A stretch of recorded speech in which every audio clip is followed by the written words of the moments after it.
welcome back to another episode of The Greatest Show in the Galaxy, the show where I, the curator, discuss my personal favorite show of all time, personal favorite franchise of all time, Doctor Who. And today we are continuing our breakdown of the many robots and automatons from the realm of Doctor Who with my very pleasurable guest, the marvelous Marie Wilson. Hello, Marie. Hey, I don't know if you noticed, but I took a cue from you and set up my own array of this time droid plushes. Yeah, I did see. I was gonna bring attention to that. So from here, I'm seeing R2, obviously, Chopper, Dio, BB-8, and Babu Freak, who is not a droid, but he counts. Oh, and He's a droid Smith and yeah, BB-9E. 90? 9E. Oh, 9E. Sorry, my bad. BB Wasn't he? Hate. Yeah, he was given the nickname BB-8. I was gonna ask you about this. Okay, now go ahead. Oh, I was just gonna say I actually have a ginormous BB-9E, but Whoa, he wouldn't fit on the couch. how sad. Not like my small X here. Okay, now full disclosure for the people watching, and I did mention this to Marie beforehand. Uh, we are recording this on what is quite possibly one of the worst days to ever record weather-wise. It's 33 degrees Celsius and raining.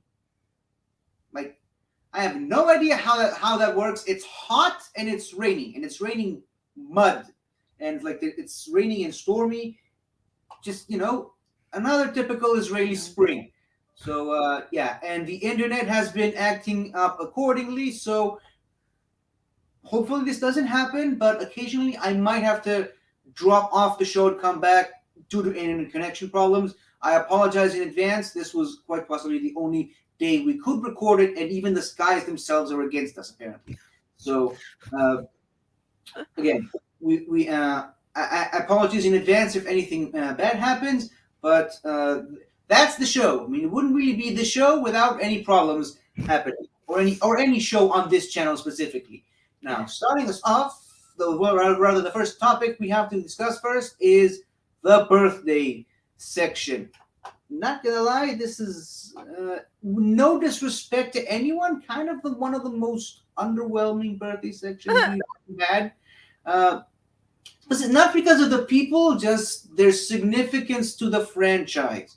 Okay, there's some really good people, just other than like one or two of them, mostly meh. But we're gonna start off with the 4th of April all the way to the 10th, or assuming, of course, the episode drops on time this time around. And on the 4th, kicking us off, we have Graham Norton of the Graham Norton Show. Obviously, he's a very important figure who he interviewed pretty much all of the modern series doctors and most of the actors associated with Doctor Who. But he also has this very interesting and complicated history with Doctor Who, particularly in the form of a banner that advertising his show popping up at significant episodes.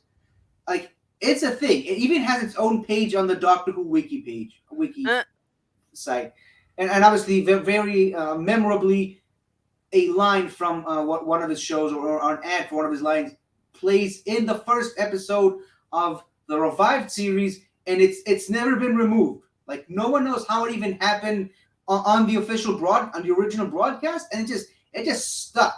Like, every time you watch that episode, like first 5 minutes of the episode, you just hear Graham Norton's voice for no good reason, no explanation. But I suppose these kinds of production issues are also kind of a staple of Doctor Who in their own right. Now, also on the 4th, we have Mr. Derek Martinez. He was a director of a lot of black and white episodes, or rather the 60s and 70s episodes, particularly Galaxy 4, which featured the Chumbleys, which we discussed last episode, Mission to the Unknown, The 10th Planet, the debut of the Cybermen, The Evil of the Daleks, The Ice Warriors, and Spearhead from Space. The Ice Warriors, obviously, the debut of the Ice Warriors, the characters, and Spearhead from Space, the debut of the Autons, which I had considered for this show, but they're not technically considered robots, so I Mm. decided to leave them off. On the 5th, this time around, Mr. Tom Riley. He was Robin Hood, or rather, he played Robin Hood in one episode of the show that also featured these guys. The title of the episode is appropriately named Robot of Sherwood. So naturally, I kind of had to have him on the robot centered episode. On the 6th, Mr. Teddy Sears. He only played a unnamed figure who usually went by the name of the Blue Eyed Men in the 4th season of Torchwood, the Torchwood Miracle Day season, also known as the season we do not talk about.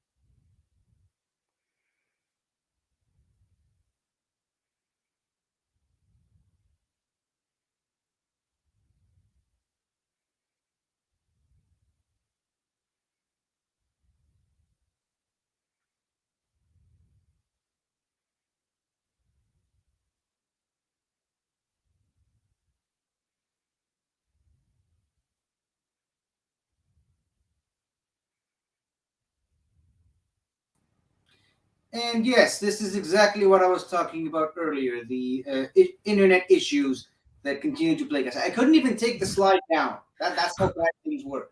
So I don't even know when, I don't remember when this got cut off, but yeah, he played the Blue Eyed Man in the 4th season of Torchwood, also known as the season we do not talk about, but I mainly brought him up because he was Zoom in the Flash TV show.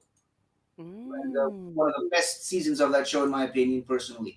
Uh, on the how did I get this mixed up? On the going back to the 5th now, Jane Asher. She mainly played the character of Andrea in the legendary episode "Whatever Happened to Sarah Jane" in of the Sarah Jane Adventures. The episode that, of course, introduced the trickster as one of the major villains. She also played Susan Foreman in a miscellaneous thing called "Whatever Happened to Susan Foreman." Obviously, Doctor Who veterans know that Susan Foreman is the Doctor's granddaughter, and apparently she played a version of that character. She also played several other characters all over Big Finish, but really those two roles are her main standout. Going back to the 6th now, Mr. Mark Strickson. He played the companion Vislor Turlo in the 5th Doctor's era, a controversial companion to say the least. But he does get points for me personally for continuing to play the role on Big Finish, which it did not actually make him a good character, but it actually fleshed him out a bit more and made him more of a proper Doctor Who companion, as opposed to what he was originally presented in Mm. the original run back in the 80s. Now, on the still on the 6th, we have Mr.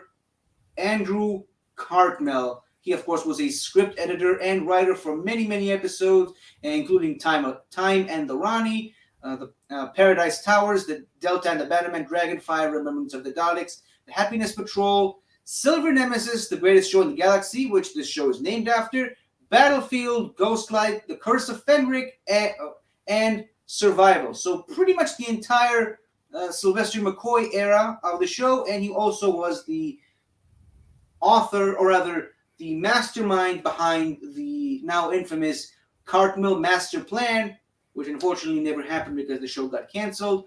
But yeah, he has his name firmly established in the Doctor Who lore, if not on the final 3 seasons of the show, then at least on the many novels that he oversaw. Also on the 6th, apparently a lot of people were born that day, Mr. Terence Hardiman. People may recognize him from this image as playing Hawthorne in The Beast Below, Matt Smith's second episode, but he also played several other roles on Big Finish, most notably, uh, Lord President Rassilon in Gallifrey Time War 2. So yeah, if he played Rassilon, he's big. He's a big enough name to be on the list, regardless. On the 7th of May, Mr. Andrew Sachs or Sachs. I apologize if I'm mispronouncing the name. He played the villainous Skagra in the infamous episode Shada. The episode that very famously never went to air because the production was halted in the middle of the shooting. So, but he did have actually reprised the role in several of the re-releases and attempts to bring back that episode and put it out there for people to watch and enjoy. Now, jumping all the way to the 9th, we have Mr. Barnaby K, another Big Finish regular. He played one of the Viking characters, Heidi, in The Girl Who Died. He played a character in the 4th volume of Dark Eyes on Big Finish, and he also was in Infernal Devices alongside the War Doctor, played by John Hurt. He also wrote and script edited and worked on several other Big Finish releases, but they just really weren't added to the website just yet. The website that I'm using specifically. Uh, on the 10th, now we're on to the 10th, we have Mr. John Alderson. Do you have any idea from this image who he's playing? Does that character that he's playing look familiar to you? I'm not sure. Well, it's an American character, a famous historical American figure. Huh. I mean, it looks like some kind of Western sort of thing. Do you want me to give it to you? Yeah, I really don't know. It's Wyatt Earp. Oh, okay. Gotcha. Yeah, so it was kind of a Western thing. Yeah, so, well, the Western. Yeah. And finally, on the 10th, Mr. And I apologize if I'm mispronouncing the name, Mr. Oswald Haffenrichter. Haffenrichter. He was the film editor on Doctor Who and the Daleks, the famous Peter Cushing Dalek movie, which featured Peter Cushing as the Doctor. So, the long list of people that we had today. Thank you all. We quite literally could not do this without you. Now, before my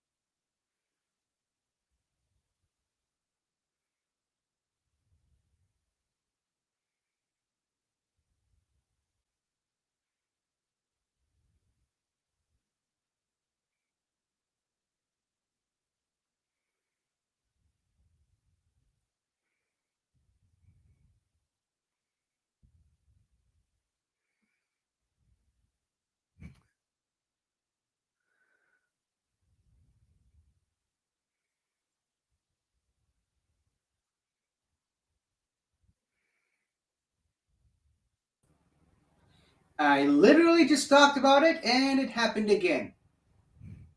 So it seems to be happening once every 6 or 7 minutes. So let's try to get through these as fast as possible. You know, usually I try to make these episodes as long as I can make them, but right now I think we're really gonna have to power through them just to avoid more internet problems. Yeah. So obviously we talked about the classic era robots with the visual effects budget that they had at the time. Mhm. Now we're gonna get to talk about some much more advanced looking robots, some of which were heavily enhanced with the use of CGI. Now, without further ado, and trying to avoid another power outage, let's talk about the first robot. And really, outside of the Autons, which we've already discussed, are not technically robots per se. The first actual proper robot we get to see on the show are the Spider Drones. And the modern series. I forgot to mention that. The modern series. These look kind of cute, don't they? I think so, but I like spiders. Oh well, I think you're going to notice a theme here that some of the cutest looking robots tend to be the most deadly and most murderer of them all. It's kind of a thing with Doctor Who now, the unassuming nature of some of the elements of the show. Now, the second ever episode of the revival series, The End of the World, which we discussed in one of the previous times I had you on here as a guest. Remember, the sun expanded, planet Earth got burned, and the people moved to a new Earth of sorts, a new planet where they called home. Now, Yeah. during the expansion of the sun and the explosion, the death of planet Earth, as they say, the great and the good, or as the Doctor puts it, the extremely rich, all got together on this big automated viewing platform to watch the event, as a historical event, and schmooze and try to make deals while observing a planet dying. It's kind of like watching history happening before your eyes. Now, during the event, many of the different delegations from different planets and different galaxies have had an exchange of gifts from one another. And one of the delegates that were invited to Platform One, as it was called, were the adherents of the repeated meme. Which I apologize, I do not have a picture at the moment, but they handed people out these small silver orbs as their gift, the gift of peace. Little did anyone know that these little silver orbs contained these little spiders inside them, which quickly got out of the orbs and started wandering around the platform, sabotaging it from the inside and lowering the sound filter, which would have incinerated all the guests. Now, the Oh, Doctor wow. eventually manages to work out that the robot drone, these spider drones, belong to the adherents of the repeated meme. But as he points out himself, a repeated meme is nothing but an idea, and that's all the adherents were, an idea. Remote controlled drones themselves, which were a cover up for the real criminal mastermind of the whole ordeal. And this is where I'm going to give you a 5-second warning. This might actually shock you a little bit, so prepare yourself. The actual culprit behind it was the last human, Oh. the lady Cassandra O'Brien, Delta 17, who looks like this. Yep. Yep. Yep. That's one oh man. Yeah. That episode, I have seen that and it freaked me out.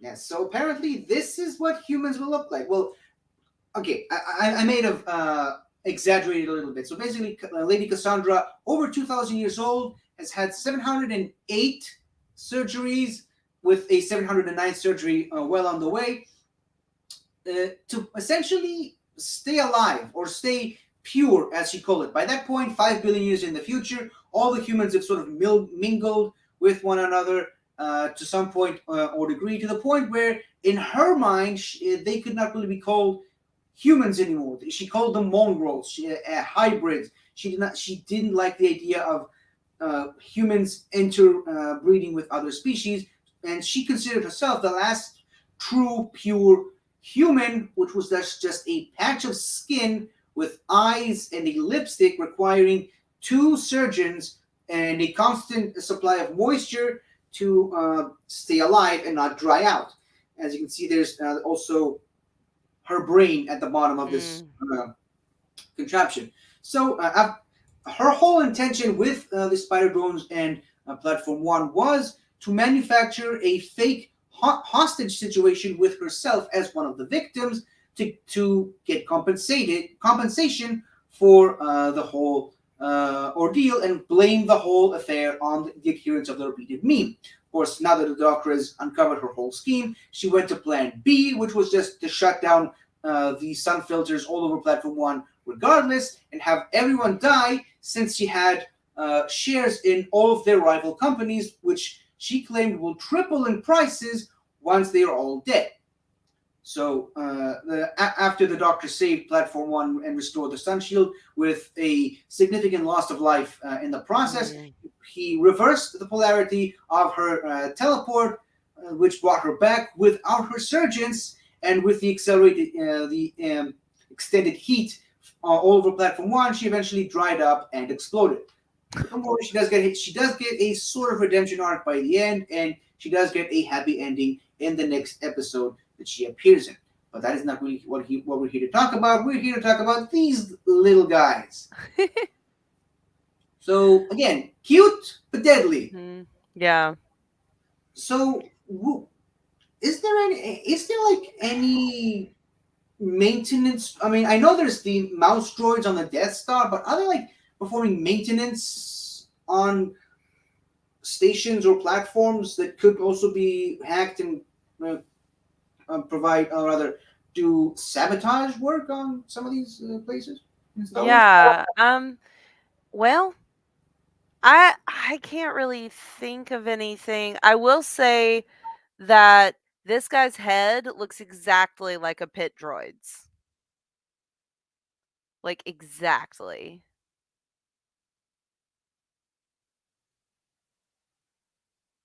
And it does kind of make me think of the latest episode of The Mandalorian, but I don't want to give away spoilers.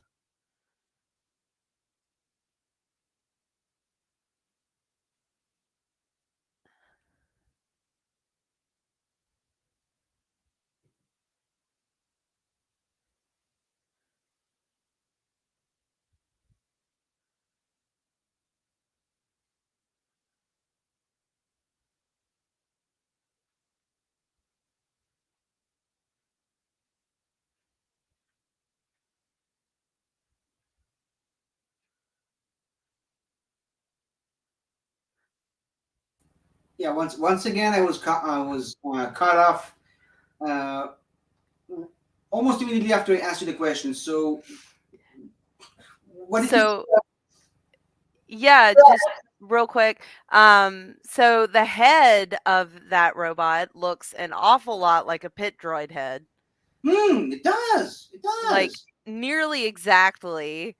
Um then I was saying that the I don't want to give away spoilers, but the latest episode of The Mandalorian had a kind of a droids gone wrong thing going on.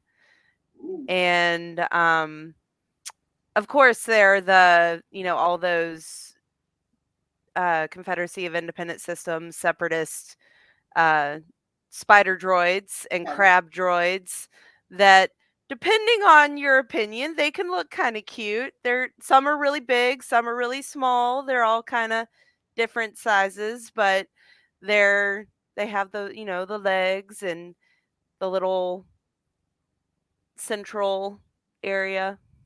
yeah, more often than not, I was on the wrong side of of that because I usually played whenever they appeared in video games. I played as clones or Jedi, and they Yeah. were kind of the bad guys. So it's a little hard for me to consider them as cute. But from a certain point of view, they, But definitely aesthetically, that pit droid head, like, I can I just see that being a pit droid with I'm just little legs sticking out.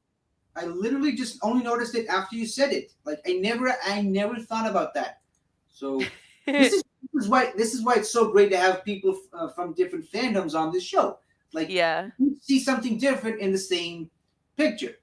Now here's the next one, which I wasn't actually planning on having, but it's kind of brief, so I'm a little bit okay with that. So in the final two-parter of that same season, which was also the first and last season to feature Christopher Eccleston as the Doctor, we have the android. Oh, No, okay, so it's not just an android. It is the android. uh, Get uh, it? yeah. It's yeah. It's. Have you ever heard of the show The Weakest Link by any chance? Oh my gosh, yes. That's funny. So she was basically a robot version of Anne Robinson from a Doctor Who future version of The Weakest Link.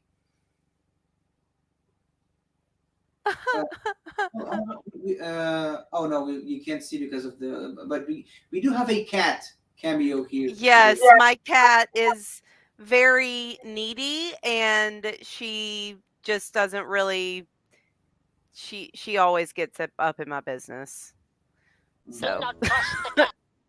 Do not trust the cat. Uh, but yeah, basically, like I said, it's a futuristic version of the game, the Weakest Link, which pretty much plays around this about the same as you would expect from um, from one of these where is it? Why can't I find it? Hold on. More technical difficulties, people. I apologize, but yeah, it basically plays around the same as a regular episode of The Weakest Link, except this happens if you get eliminated. Hold on, and now it's not even playing. Hold on. Bitch, you are the weakest link. Goodbye.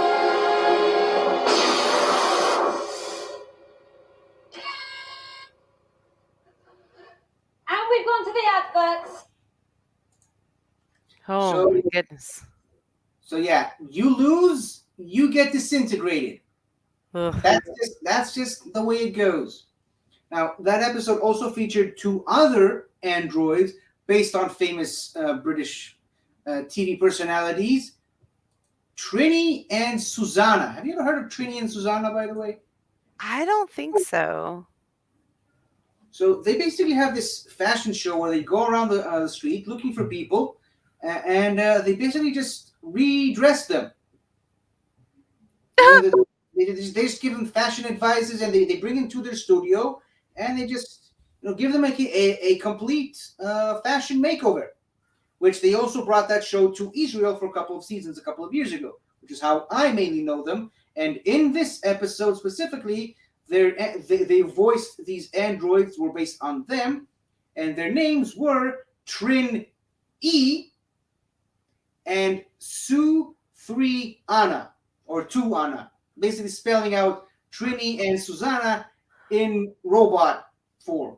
Yeah, And that's funny. yeah, because of What's the fabric? because of the internet issues, I cannot play the clip that I meant to show properly. So once again, we will have to rely on the share screen feature, which just makes things a little slower. But the Trini and Susanna on their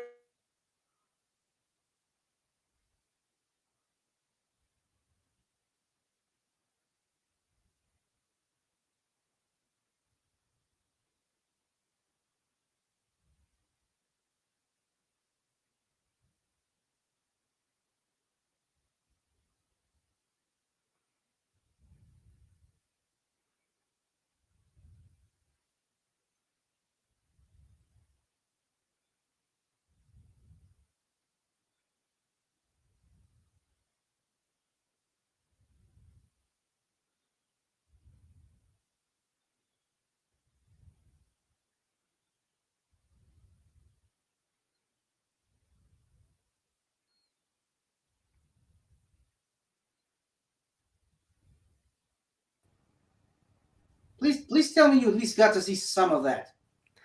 Um, no. Well, never mind. The StreamYard does not like it when I'm having fun on this show. So we're just gonna skip that and move ahead to the final to the next robot. But before that, I just wanted to mention that they have a device called a defabricator, which literally strips a person of their clothes without the use of having to physically remove them, which is how they kept reclothing the same person over and over again in the same episode of the show. They were in a place called the Game Station, which basically it's a giant satellite with 10,000 channels, if I remember correctly, 500 floors of just nothing but TV broadcasting various different reality TV shows like The Weakest Link, like the Trini and Susanna Show, Big Brother, The Stars in Their Eyes, Wipeout, all kinds of Uh, Notable shows they all have a very grim and terrible fate at the end, which normally resulted in the people dying. So after trying several different clothes on the character Captain Jack Harkness, they basically went full 000 on BT1 and just decided to remove parts of his body and completely rearrange his organs, which he eventually shot them with a concealed laser weapon that you do not want to know where he hid. But yeah, but consider this: he was naked at the time. So I'll let your imagination do the rest. Oh my goodness. Now, since Wow. playing the clips was such a problem in the previous entry, let's just skip ahead to the next ones, which do not have clips attached to them. And the first David Tennant era robots, the Santa Claus robots, or Oh my gosh. that was not a very happy. Oh my gosh. Those are frightening. Yeah, which is weird because I mean they're supposed to be Santa Claus. Well, why would you make Santa Claus scary? So basically, these Santa bots, as they were called, their whole deal was that they dress up as Santa Claus as a camouflage because they deploy themselves on Christmas and they search for specific targets. They were sort of robot mercenaries of sorts that use various Christmas themed weapons, such as seen in this picture, a trumpet which also doubles as a flamethrower, a large tuba with that was basically a hand cannon, a Christmas tree that spun around and basically turned into a buzzsaw, and remote controlled Christmas ornaments that explode on contact. So yeah, a lot of Christmas themed way to take the mood out of Christmas, and just for completionist's sake, this is what they look like underneath the Santa Claus mask. Oh. So since we kind of skipped the last entry, does the Santa Claus robots or the android, as she's called, does that have any sort of Star Wars a equivalent, or maybe something from another franchise? Yeah, the the only the only thing that came to mind in it's not Star Wars, but the Santa bots made me think of the Ghost of Christmas Past from the Future Hmm. from Aqua Teen Hunger Force. Oh, Because he talks about the Santa ape and like the past of Christmas. That was just crazy, bizarre story. But like it takes Christmas and makes it real weird. okay. One of these days, I gotta sit down and watch Aqua Teen Hunger Force. I mean, I watched a couple episodes. It looked like a really fun show, but I just never really got around to watching it fully. Yeah, it's a lot. Like it goes hard, but I think it's hysterical. I mean, coming from a guy who watches a show where this is a thing, Yeah. I'm ready for anything. Give it to me and give it to me now. And wasn't there like a Santa Claus robot in Futurama? I think. Haven't watched Futurama either, but I'm pretty sure there's like an Xmas bot something there. Most likely. I really don't know, but yeah. You haven't watched Futurama either? Only a few episodes, not Okay. not too much of it. Okay, so we're kind of in the same boat on that one. Yeah. And yeah, and speaking of boats, now we take you to the futuristic ship of the SS Madame de Pompadour to meet our next entry, the Clockwork Droids or drones, depending on who you ask. So as you can see, they're kind of, as the name suggests, they're clockwork robots. Their whole bodies are just a collection of cogs and gears wrapped in a glass-looking exoskeleton, which the Doctor was a very big fan of, Mhm. as a Time Lord himself, obviously. Now, Oh, yeah. this is where things get really, really morbid. So the SS Madame de Pompadour, a ship from the 51st century, traveled 2.5 galaxies away from Earth to the Diagma cluster, where it was hit by a solar flare storm, where it lost all of its power, the majority of its power, and the engines were down, and the ship was badly damaged. And as the drones themselves have stated, they did not have the parts to fix it. They were basically the mechanics. They, in a sense, they were the astromech droids of the 51st century ship. Now, if they did not have the parts, they decided to use the next best thing, the crew. Oh, So they took the crew and stripped them apart and used their living organs to power up the ship, which primarily included eyeballs inside of cameras, a heart wired up to a big machine, a brain wired up to a mainframe computer, and other really morbid stuff there. Now, after a couple of years stuck out in space,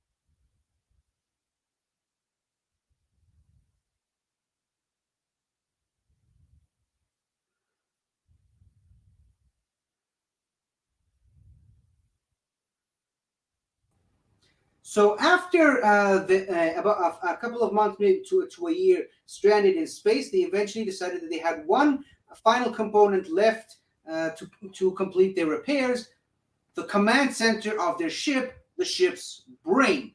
And mm, since the ship was nicknamed the SS Madame de Pompadour, named after the real life French aristocrat Jean Antoinette Poisson, nicknamed Madame de Pompadour, they opened up time windows all throughout the ship to visit various points in 18th century France, going from Renette Poisson's early childhood all the way to her 30s, to eventually reach the point where she is about the same age as the ship itself, and so they can snatch her brain and use it as the command set to repower up their ship. And during which time they used a very clever camouflage, making themselves look like French masquerade ball dancers, so that they wouldn't stand out as much in the 18th century of France, looking like this, for example. yeah. So, without spoilers, because I haven't seen that episode yet, does the droid uprising of sorts in the Mandalorian episode have something to do with that? Or can you think of anything else from Star Wars that resembles droids using the crew as parts to rebuild a ship of sorts? So that makes me think of Fies and Gore again from Last Shot. Excuse me. The using like organic parts and being real creepy with refurbishing droids and oh, that that's what it makes me think of is that Last Shot book Hmm. with the crazy Powan and his droids are superior and I'll do weird creepy things to make you even better. You know what? This actually reminds me of another of a Doctor Who novel. Actually, one of my favorites. In fact, it's called The Resurrection Casket. It's basically space pirates themed. Like you had me at space pirates, but the story itself is really really good. Also, and in that novel, there's a female character introduced early on in the novel. Basically, she's a female bartender who apparently suffered a tragic accident and had about half of her body replaced with cybernetics. So like she's like a half woman on one end, and like she has like the arm and the other half of her face and the other half of her torso and legs cybernetically enhanced. She's a cyborg. She's half human, half robot. Yeah. That is until she decides to go on a voyage with the Doctor and friends in to search for the titled Resurrection Casket, where it's revealed that the opposite is true. It was originally a robot pirate that got badly damaged in in an explosion. So he took a female human's body and stitched it onto his mechanical parts as a disguise. Yes, exactly. And that is so freaking terrifying.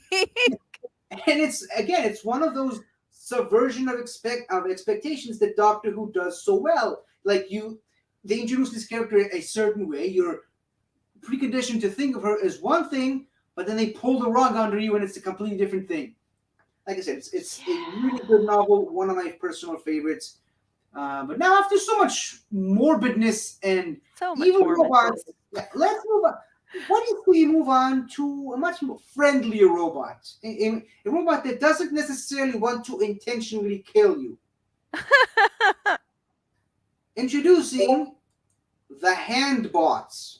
Oh. So these are also our first Matt Smith era robots from the planet Apalapachia. So the planet Apalapachia is considered by the Doctor to be one of the most beautiful and heavily cultured places on Earth. I don't know if you can see in this picture, but they do have a copy of the Mona Lisa there as well as part of their art gallery. They have this big art gallery with different bits from different civilizations. They have sprawling, beautiful gardens, sunsets, waterfalls, the works.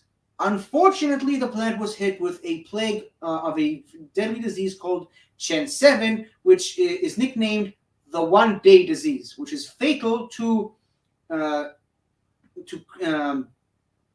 species with two hearts, namely Appalachians and, of course, Time Lords, which is what prevented the Doctor from exploring that planet even further. The one it's nicknamed the one-day disease because you get it and you basically have 24 hours to live with no possible cure in sight at all. So like there's no way out of it. You get it and then you die. So in response to that, the Appalachians basically constructed this sort of healthcare center to treat the infected people. And when I say treat, I basically mean they used time stretching technology to basically extend one day to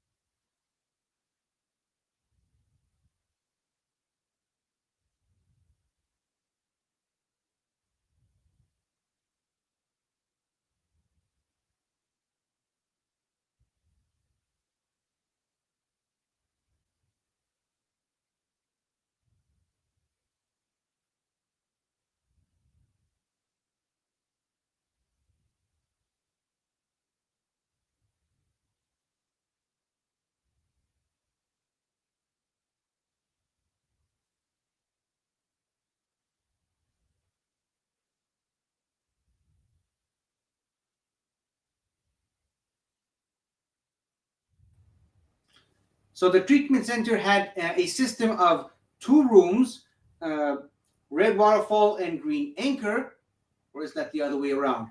Never mind. So an anchor and a waterfall where the healthy people who do not have the Chen 7 disease, got to stay in a secure place, while the people with the disease got to live in a sort of pocket dimension on the planet itself, where time was stretched out infinitely to the point where a single day to the people on the one side, the healthy people on one side, seemed like an eternity for the people on the other side.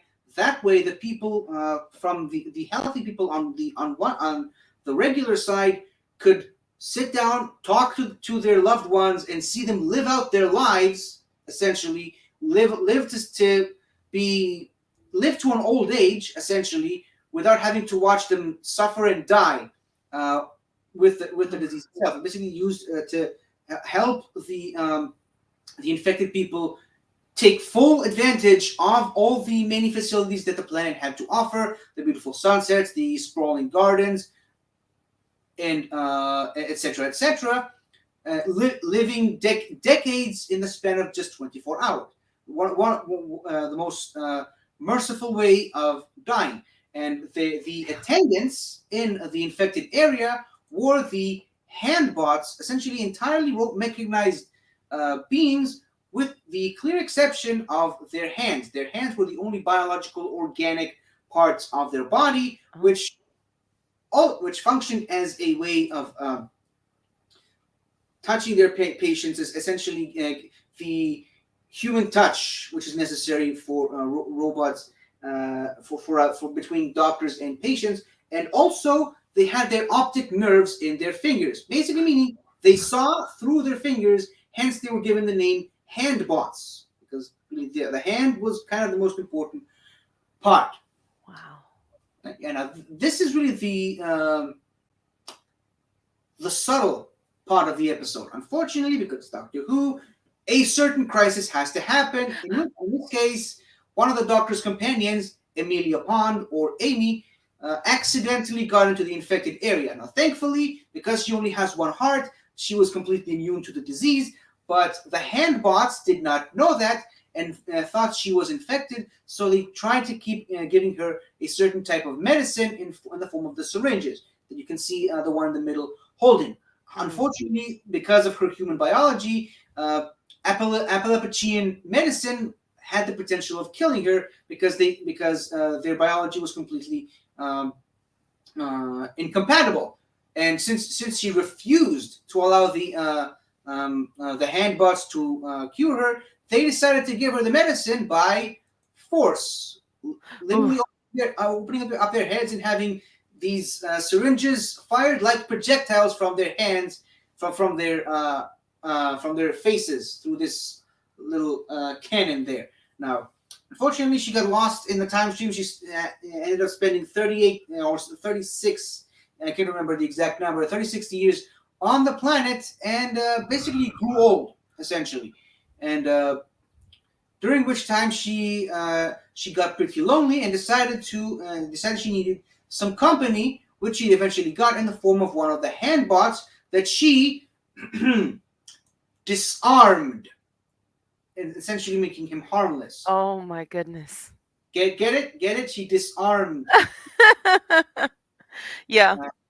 She ended up giving it a nickname, Rory, named after her husband in the show, who eventually did travel to the future of that particular place, found her, and through some wibbly wobbly, timey wimey, and tear jerking moments of the episode, he eventually got to rescue the younger version of Amy and bring her back to the TARDIS. And it was as though the older version of Amy never actually happened. It's a much more complicated process than what I'm making it out to be, but that's more or less the gist. I mean, we're not really here to discuss the specifics of the episode. We're just here to talk about these cool robots. So, yeah, I will you. Do what? What? Oh, what did you say? Sorry. Oh, I said, what's the first thing that pops out to you about these robots? Okay, yeah. So, the first thing that I thought of, not the robots as they are in these images, but the syringe scariness makes me, of course, think of the oh gosh, now I can't even remember the exact name of the droid, but the big interrogator droid, the ITO interrogator droid that hovers towards Leia in A New Hope. Yeah, it's from New Hope. And now, Princess, we will discover the location of your hidden rebel base. Yeah, because it's got like syringes and all these things. And I know it's just a ball, but like when those faces open up, it looks a lot like it. Yeah, nightmare fuel to the max. Yes, Like, I mean, absolutely. having a fear of needles is a natural phobia. So having something like this just brings it up to the nth degree. Yeah. By the way, speaking of that droid, have you ever seen the parody deleted scene with that interrogator droid? I don't think so.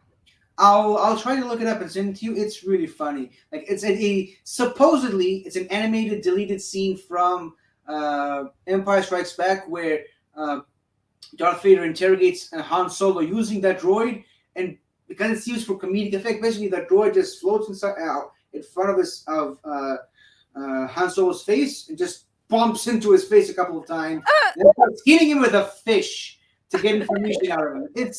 It's really funny and such it's a nostalgic piece for me.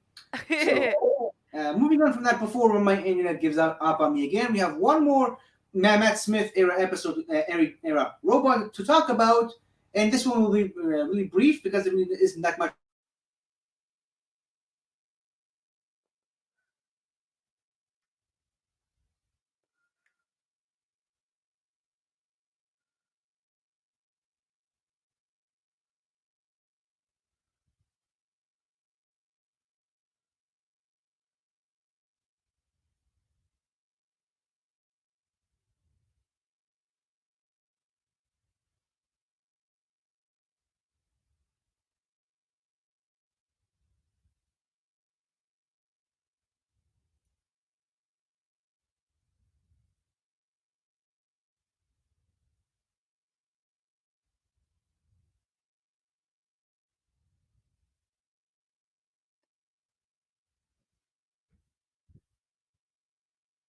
Oh gosh. I think someone out there probably has a drinking game where where they take a shot, but every time my internet cuts out. At this point, I think they probably already lost. So I don't know if you heard me saying the name of these robots, but their nickname is the Spoon Men or Spoon Heads because of how they look like without in their full appearance. So basically, in this episode, in Stephen Moffat's eternal mission to make people afraid of every single thing they have to encounter in their daily lives. First of all, obviously, angels, then shadows, then memories, and all that. This time, the Wi-Fi. The Wi-Fi is trying to kill us. Oh So basically, gosh. if you log on to a in this episode specifically, if you log on to an unidentified, unrecognizable Wi-Fi service, you're basically being downloaded into a big, massive hive mind of people. Rather, your mind is, your body is just left to rot, and therefore, with this company now having full control of your mind and your likeness, they can basically download you into these spoon men, as you can see right here on the head. They can basically have a display of your face, Oh. and in some cases, they use holographic technology to just turn the entire spoonman body to look exactly like you, a complete duplicate of yourself with this little hole at the back of the head where you can see the image of the person trapped inside. So, like I said, it's a very brief one. That's why I decided to have two for the Matt Smith era. But I think the design does actually look a lot like something that would make sense in the Star Wars realm, doesn't it? Yeah. I mean, The it does kind of have the body of a battle droid, I think. yeah, yeah. That kind of very bare bones kind of, and the torso is very battle droidish torso. But the idea of it makes me think of that's some Black Mirror stuff, man. That Yeah, weapon oh Wi-Fi, like, and this episode really does make you realize how crazy Wi-Fi is. Like how much power a single person can have if they have control of the internet. Yeah. Like in this episode, they really basically just shut down the minds of a a passenger plane, sending the and using the automatic pilot to crash land at a specific location, which they were able to highlight by turning off all of the streetlights and all of the just shutting down electricity in the area at night and keeping a single location highlighted so they have a full clear target for the plane to land on. So like Mm. it is pretty wild what some people can do with the Wi-Fi. But speaking of the internet, let's move on to something else that's completely 100% cute, adorable, and lovable, and totally isn't going to turn into something murderous or homicidal. The emoji bots. Oh my gosh. Wow. So apparently, according to the doctor, after one of the first human colonies settled on Earth, emojis were one of the few things that actually survived from the Earth language, which is how they Uh, transported them into these these little tiny robots. You can kind of see here a size comparison between the doctor and his companion Bill and these emoji bots. Now, in the episode itself, actually no. If you actually look on the back of the female character standing on the right, you'll notice that she's wearing this sort of circular badge on her back. Now, yes. in the human colony, they basically use emotions or emojis to communicate with these droids. These droids are basically main servants of the builders of the new colony and the upcoming colonists, and they basically use their facial expressions and emotions to communicate with the robots. Obviously, the badge is placed on their backs, so the person communicating with these robots doesn't wouldn't know what his actual mood is at the time. So, because knowing your own mood has the potential to affect your own mood, and basically these robots reflected their own moods back at them. Like if you were happy, they were happy as well. If you were puzzled or frustrated, it would show on those robots. Unfortunately, something went wrong with the robots programming, as it usually tends to do, and the robots basically began to believe that people who were not 100% completely happy and content 100% of the time were unhappy and therefore a disruptive influence, which triggered their murderous intent and Uh, essentially causing them to kill people who were a negative influence on the colonists. Obviously, the doctor eventually manages to repair their programming. Now, another really cool fact about this.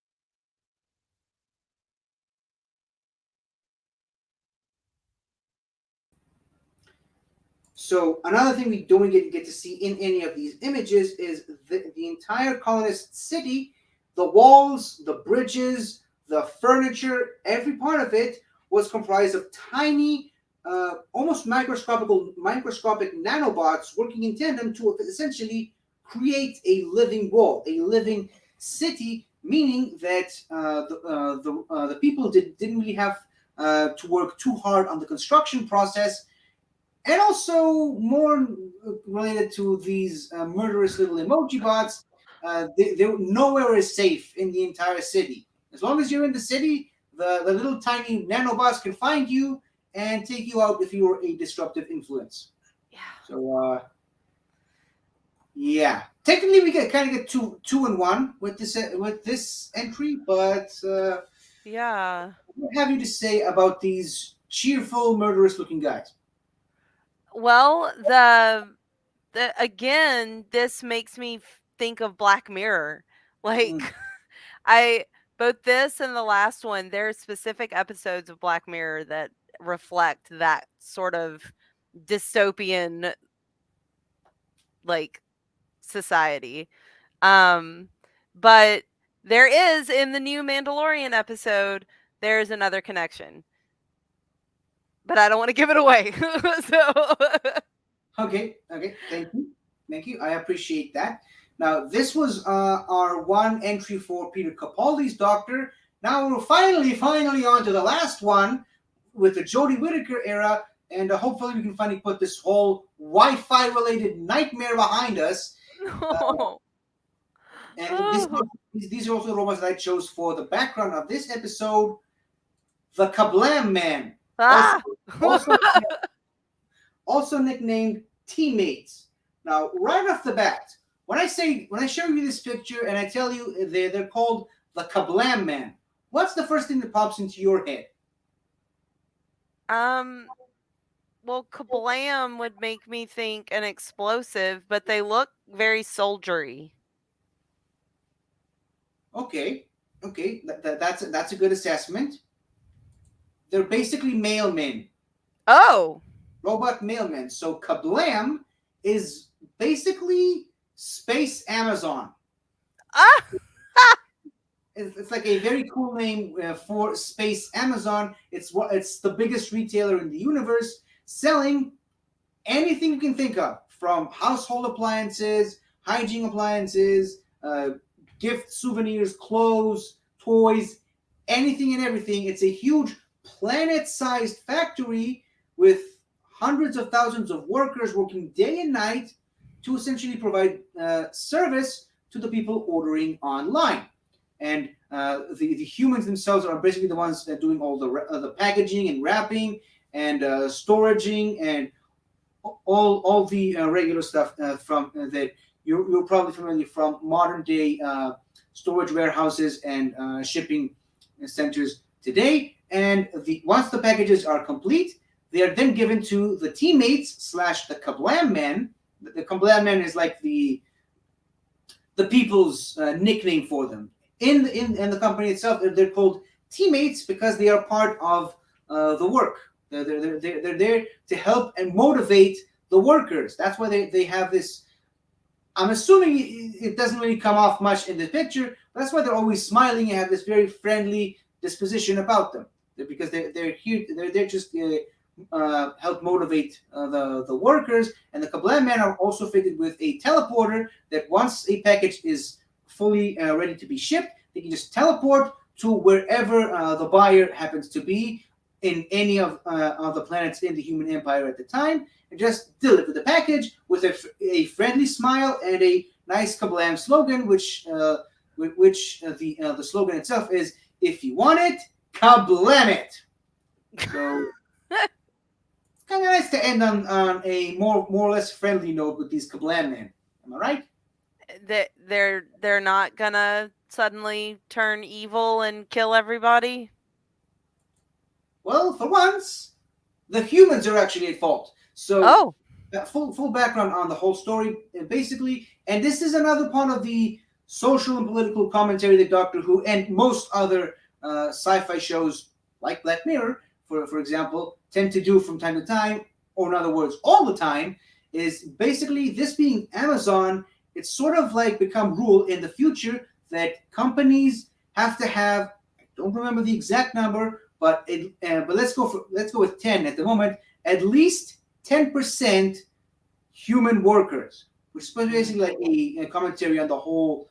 Robots are taking over people's jobs, and a lot of people just have to fall into unemployment because the most factories and most retailers and most businesses tend to use robots more than they use humans and one human worker at Kablam at the time was upset by this, so he hacked the Kablam man and reprogrammed them, and with murderous intent. Now, again, reminder: the teammates and the Kablam man are not at fault here. It's the guy, the kid Charlie, as he was called in the episode. He was the one hacking the Kablam man and making them kill people, to sort of make people lose trust in the teammates slash the Kablam man. He wanted people to fear robots, so that he was basically a hacktivist. So people would eventually lose faith in the usage of robots in big businesses and rely more on human workers, and less on the robots. Now, he actually messed around with some chemicals at the Kablam headquarters itself, and created explosive bubble wrap. Basically, once a package is delivered to a buyer, if they pop up one of the balloons from the bubble wrap, they explode. So that was basically his whole plan of using using Kablam as an evil organization to get people killed and then therefore lose faith in Kablam as a independent company, and hopefully round.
Hopefully, this is the last time this is going to happen today. But basically, he had this huge army of the teammates.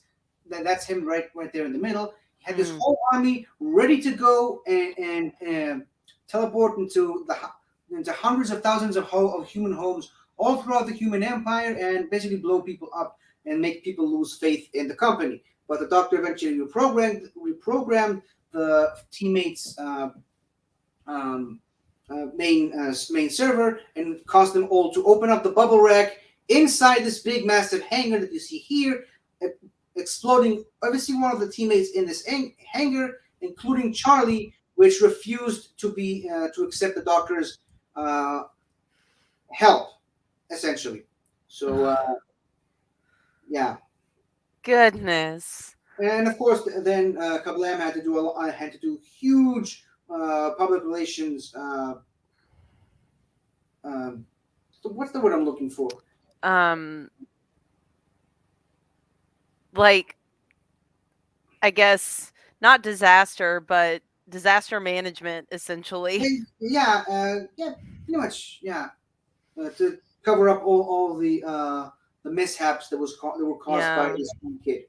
So oh my goodness. Well, again, and this is what I'm gonna do, because again, that Mandalorian episode relates to really this. I'm sorry. So what I'm gonna do is, in like a week or so, I'm going to comment on this video and make all those connections. Okay, but by this point, hopefully, I will have watched the episode at that point. But yes. But real world stuff coming into play here. Amazon did not like the episode at all. Oh. I can't imagine why. So basically, it's a very infamous story that what they did is they leaked the next episode in the season on Amazon Prime ahead of schedule before it was broadcast on on the BBC and all the various different other channels where Doctor Who is traditionally broadcast. And of course, the BBC could sort of file a lawsuit against them and sort of remove the episode very quickly. But some people did get to see that the next episode ahead of time. It was sort of their way of getting back at the BBC and Doctor Who for essentially making an episode that portrays them in a negative light. They sort of Yeah. hurt their um, sort of hurt the viewing figures of Doctor Who at the time. Which the next episode, in a complete contrast to murderous delivery robots, was all about witches. But that is a story for another time. Yeah, before my internet goes out, let's I'll just do my plugs really quick, just to get that out of the way. So you Yeah. can find me every Monday on this show on Great Show in the Galaxy. Next week we're going to talk about some more robots, and also on every Thursday potentially on Fun with Flags with me and Soda. I can also be found on my own YouTube channel, 50 Shades of Geek, where I do weekly reviews of every single Doctor Who episode from 1963 all the 2022. And and you can also check out on this channel. Have You Seen This with Snark and Dave, and you can also check out Soda on. Actually, they haven't really launched it, but him, and Dagan are about to launch a wrestling channel. You can also find the Multiverse of Geekdom. Our good friend Ben Rayner has left us a wonderful legacy in the form of that YouTube channel with Dawn and Jason and Midnight and Joe. They do wonderful work over there. And there's also another channel that I usually plug, but I'll leave it up to Marie this time because she was a big part of that channel for a very long time. So Yeah. Just real quick, I want to. Oh, go ahead. I was gonna say, just take your time. I'm probably gonna have to reload anyway. Okay. So I did just want to say so many of these robots today were so unique and just far from anything that I've ever really seen before. So, I mean, the Anne droid kind of reminds me of oh god, the Jetsons. Oh, Rosie the robot. Rosie. Yeah, the way she looks is kind of rosy-ish. Yeah, very. Um, All right. but for the most part, like they were just all very unique robots. So that was kind of cool. And lots of connections to lots of different media. So really interesting collection of robots today. So you can find me on Twitter at Alia Morgaine and on YouTube at Afra's Artifacts, where I talk about queer Star Wars. And there's a reality check episode coming up because things are just not good. Not in my life, but in the state of the world. So that's coming up on Thursday at 6 p.m. Central. And then were you referring to Taco's channel? Oh no.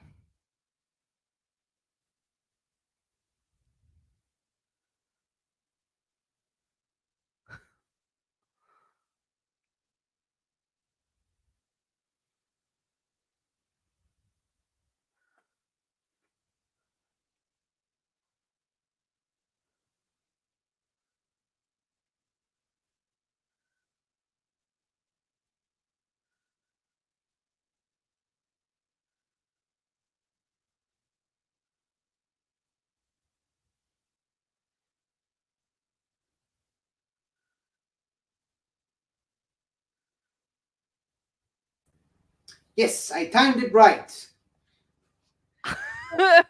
See, I knew this was going to happen one more time, so I that's why I told you to take your time because I was waiting for it to happen.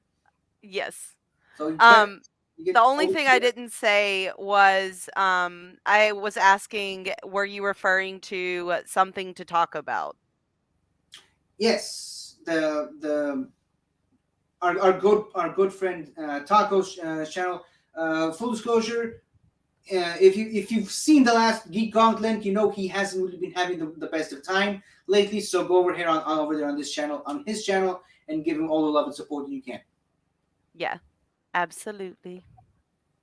So yeah, thankfully we won't have to go through another one of those reloads again. So we will see you next week. Hopefully the internet situation will resolve itself, and yeah, we're going to talk about some more robots. That's going to be fun, right?